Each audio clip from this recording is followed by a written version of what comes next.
Ada banyak tapi tidak berkah, ada sedikit tapi berkah. Antum kerja, alhamdulillah, kerja di pekerjaan misalnya, maaf, gajinya banyak, sebulan misalnya 20 juta, tapi sholatnya susah. Tempat lain gajinya 200 ribu, tapi sholatnya enak, baca Quran nyaman.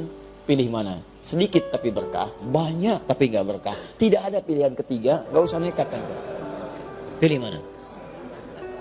200 ribu gampang sholat, 20 juta susah sholat, pilih mana? Yakin? Bisa aja. Ya.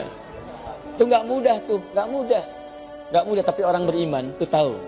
Orang beriman tuh yang dicari berkah, bukan banyak. Makanya ketika Allah membuka pencarian rizki, dibedakan antara orang beriman dengan manusia biasa. Ya, silahkan cek Quran surah kedua ayat 168, paling kanan sebelah bawah. Ketika membuka ayat rizki, mencari rizki, itu dibuka dengan nas. Disebutkan 241 kali dalam Al-Quran. Ya ayyuhan nas. Ya disebutkan 360 kali dalam Al-Quran. Ayyuha 150 kali. Nas disebutkan 241 kali dalam Al-Quran. Ya ayyuhan nasu. Hei manusia, di mana aja kalian, mau jauh mau dekat, saya tegaskan pada kalian ya. Ya kulu mimma fil ardi halalan thayyibah. Kalau kamu ingin dapatkan makanan, ingin mapan hidup, maka bekerja, silahkan cari kerja. Jangkau sebagian tempat di bumi yang bisa dijangkau. Tapi caranya halal dan thayyib. Halal, ikuti regulasi dengan benar. Cari, sesuaikan aturan. Aturan dunia apalagi akhirat, ikuti itu aturannya. Ya ikuti. Thayyibah, setelah yang mendapatkan yang halal itu dengan cara yang benar, cari yang baik-baik. Thayyib, membuat kebutuhan antum tercukupi. Kalau kebutuhan fisik, membuat yang menyehatkan. Kayak orang Arab kalau ditanya, kaifa halak? Alhamdulillah thayyib. Thayyib itu artinya baik, sehat, fisiknya kuat, bagus. Alhamdulillah thayyib. Nah kalau cari makan, sudah dapat antum dengan cara yang halal, ikutin, jangan korupsi, aturan negara diikuti, administrasi apa muslim, aturan syariat diikuti. Diikuti, dapat misalnya 10 ribu, pengen beli makan, cari dengan makanan itu yang membuat fisik sehat. Jadi nggak semua yang diinginkan pengen dibeli. Itu prinsipnya dalam Quran. Minum, apa fungsi minum? Menghilangkan haus. Kalau bikin hausnya hilang, itu minuman yang bagus. Gak semua minuman itu harus diminum. Udah tahu bikin mabuk, diminum juga. Apa nih? Bir. Enak gak? Lumayan tuh. Lumayan katanya kan? Lumayan kelihatannya. Bermanfaat gak? Enggak. Sudah tahu gak bermanfaat? Gak usah dikonsumsi. Itu gak sehat. Tinggalin. Jauhi. Ini bukan bir. Ini vodka. Sama aja. Ini bukan vodka, ini champagne. Udah sama aja, buang, nggak ada manfaatnya. Yang manfaat itu ambil. Ciri-ciri yang tidak berkah itu adalah kadang-kadang semua pengen dikoleksi.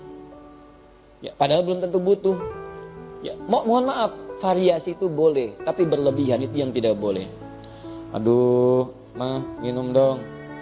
Apa pak? Sayang, jus. Jus apa? Buah naga. Oh ya udah, buah naga yang di mana? Yang di Cina. Oh, pengen ke Cina beli buah naga aja. Balik, bikin capek. Makanan mau makan, mah nasi goreng dong, ya. Tinggal di Lampung. Iya pak, depan tadi persenjangan depan, Kebon Sirih. Kebon Sirih ke Jakarta, masya Allah, terbang dulu ke sana, berangkat dulu malam-malam mengejar Kebon Sirih, nyampe sana tutup. Yaudah. Nafsu tuh namanya. Ya, nah orang beriman beda, yang dicari keberkahan. Makanya ketika menyebutkan pencarian rizki orang beriman, ini menarik, kalimat halalnya dibuang, thayyibnya kemudian digandakan. Buka Quran surah kedua ayat 172, paling kiri sebelah atas. Ya ayyuhalladzina amanu. Ya ayyuhalladzina amanu. Hai semua orang beriman, pakai alladzina disebutkan 1080 kali dalam Al-Quran. Semuanya tanpa kecuali. Kulu min thayyibati ma razaqnakum. Silahkan cari rizki min thayyibat. Halalnya dibuang kalimatnya. Muncul thayyib dijamakkan jadi thayyibat. Thayyibat bentuknya jamak, menunjuk pada banyaknya keberkahan. Kenapa halalnya dibuang? Karena orang beriman itu imannya otomatis akan membimbing dia untuk mencari yang halal. Jadi kalau antum merasa beriman tapi terfikir berbuat yang haram, ini menunjukkan ada masalah dalam imannya. Bermasalah. La yasriqul mu'min indama yasriq fahuwa mu'min. Orang beriman itu gak akan mencuri, saat mencuri ada iman dalam dirinya. Ini menandakan iman tidak akan mendorong perbuatan maksiat. Paham? Kalau antum mencari rezeki begini, kepikir yang halal, yang berkah, gak apa-apa sedikit yang penting berkah, maka Allah akan lipat gandakan berkahnya. Dilipat gandakan, min thayyibati, kami banyakin tuh manfaatnya. Berkah itu banyak manfaat. Bahkan hebatnya, yang sedikit ini kadang gak pernah kepake.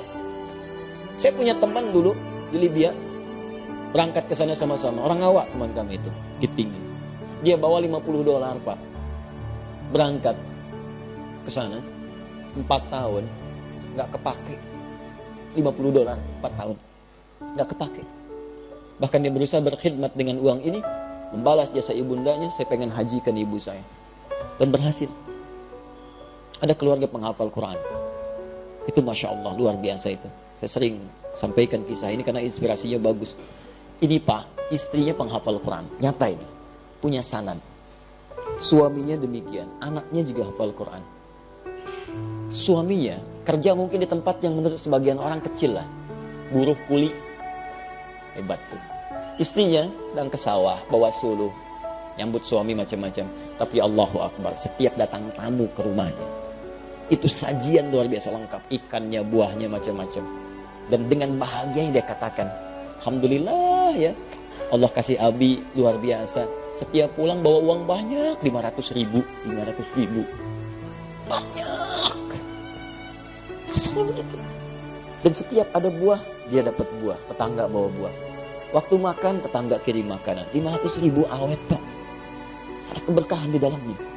Antum yang mau dicari apa? Itu kan semua titipan. Tinggal bagaimana digunakan.